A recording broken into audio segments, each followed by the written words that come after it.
decided, my mother sat down with us and talked to everybody. Said it's no use for all of us staying in the States, and I should keep the house and pay for an apartment.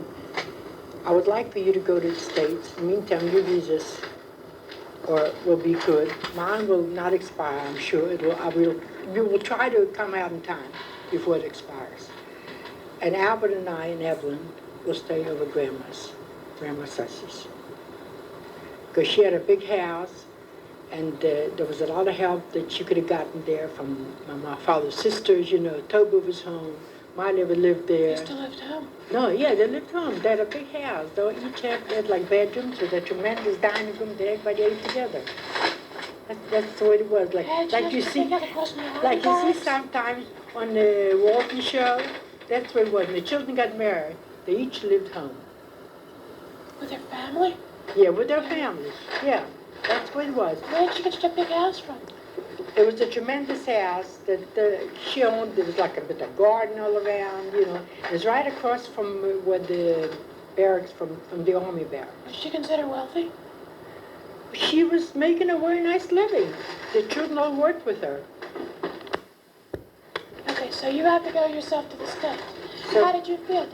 Did the girls talk among themselves? Did it scare them? No, we weren't scared at all. As a matter of fact, we were so happy to go, we just couldn't wait until the day it would arrive.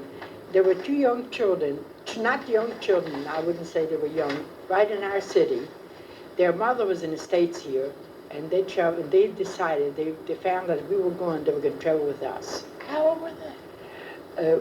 The girl was older. The girl, which was the oldest, the boy, which was the oldest, used to chase me when I used to come out from the high school all the time. So he was about your age? Oh, he was older. And the girl was about a year older than I was, probably 2 years older. So they were also teenagers? Yeah, also teenagers, yes. And they were traveling with us on a boat to see their mother. But the mother was here by herself, and she was divorced. Do you remember her name? Do you remember the children's name?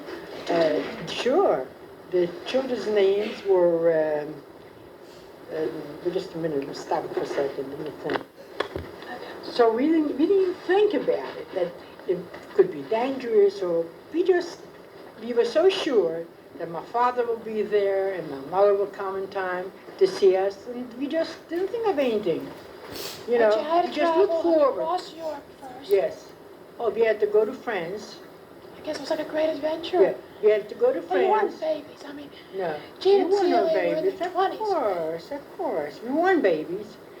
And when we traveled to France, was the first stop we got, Le Havre. No. Did you leave from Warsaw? We left for Warsaw on a train. We went with a train to Warsaw, and then we transferred on another train to go to France, to Le Havre. Did the train go directly from Warsaw to Le Havre? Yes. And then we took a small boat, they called a small boat. How long was this trip from Warsaw to Le Havre? That's a long distance. It was like overnight and maybe half a day or so. You slept it on wasn't the train? bad. We slept on the train, yes. Do you remember any incidents that took place No. on this trip? On the train, we were comfortable. We had little booths where we all got in and slept, and sometimes two children slept in the same place, We were very comfortable.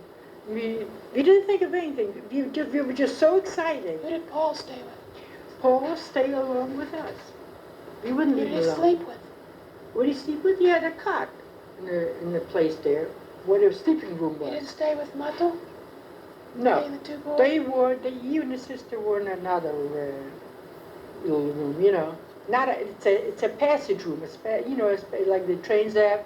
I don't know if they have them here the same way. I never slept on a train here, so I don't know. Me neither. With a passage. No.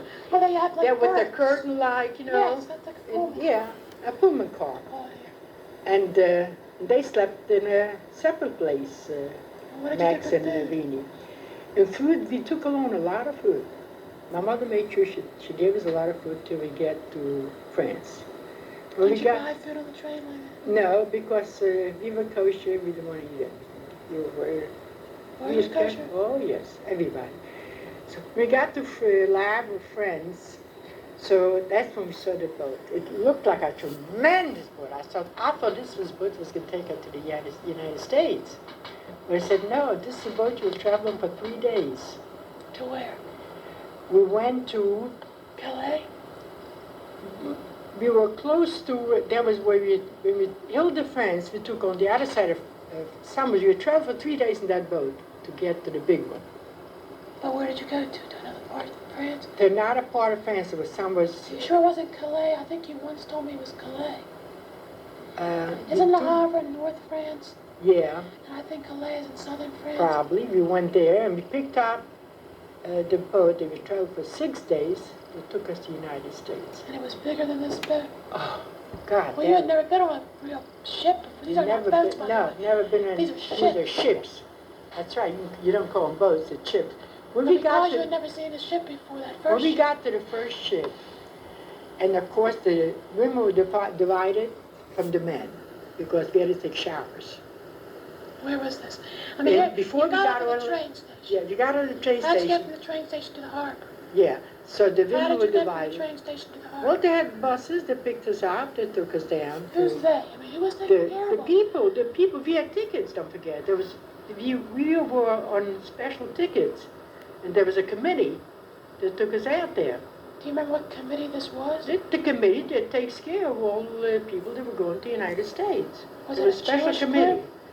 There was some Jewish and some Jews in there, mostly Polish, and then we got there, they went back and we were among the French. Some kind of immigration. Yeah, official. it's an immigration committee. So a bus took you over to the harbor. So they took us over to the harbor. As soon as we got to the harbor, we were separated. They took Paul away from us because he was a man, a big Didn't man. he stay with Muttle? He and Muttle both. They were separated, and all the women were separated because we had to take showers. We get into showers. And it was, Let me stop you for a it was minute. early spring that time. Yeah, when It you was told me pretty this cold. story before, Yeah, and you told me about each time Paul was separated from you, yeah. and he was sick and all. That was the first time we were separated. But Paul was about 15 years old. I mean, Uh, 13, 14. About 14, I would say, yes. I wasn't a baby either. He was not a baby, he was little. He was not that big. I mean, he was not very tall. He's not very tall for his age. He was tall, like he was average. I would say he was average. But the thing is that you always gave me the impression. Yeah. You never told me about Rivka and Muttle before. Yeah, they traveled with us. They traveled with us. I mean, didn't Muttle sort of take Paul under his wing and the other? No. Maybe they were walking together, but I mean they were standing in a line together. Let's say I saw Mutler and I saw Paul, and the women were on the other side. When we finished with our showers, we dried ourselves real good. We went out on the outside and we lined up in a long line with all the women, and on the other side were the men. But we were dressed. A girl knew that she had like a sweater on her, you know. But Paul, as a child, didn't realize. To me, as a child, he was a child at the time, he didn't realize that you have to dry yourself real good and put it right away. Your jacket, you probably didn't do that, and you must have picked up a cold immediately. Well, I don't know if you get scarlet fever from a cold. No, well, it's some kind of a virus you got. You got it immediately. I'm going to find out what causes scarlet Yeah. fever. So when he was standing in line, and all of a sudden his face was flushing, it was so red, and we saw it right there, and we saw it. And we talked to Tina and says, well, why is Paul so warm? It's cold. We were all freezing, you know, wearing jackets, sweaters, and he was standing in like he was so hot. And the doctors came through the line and examined everybody. Not examined, just looked at all the people, the men. When he got to Paul and he saw the way his face was flushing, he took a thermometer, put under his arm. So Paul thought to himself, this was the first time. Did they all have their thermometers? No, he was the only one because the doctors thought there's something wrong with him. I mean, why is the child so hot? It looks like he's flushed. So we didn't see him put a thermometer, but Paul told us that later on. So when the thermometer was put under his arm, he thought to himself, well, why me and no one else? So he took the thermometer and moved it down, and he held it with the other hand. When the doctor was returning back to take it out, he just handed it over to him, and it wasn't registered. So the doctor thought, well, the child maybe ran from the tub, from the hot water. He got hot, you know, his face got He hot. was dressed, wasn't Yeah, he was dressed. Yeah, he was dressed with the suit. So he thought, well, it's real nothing to worry about. And that's how he got on that boat.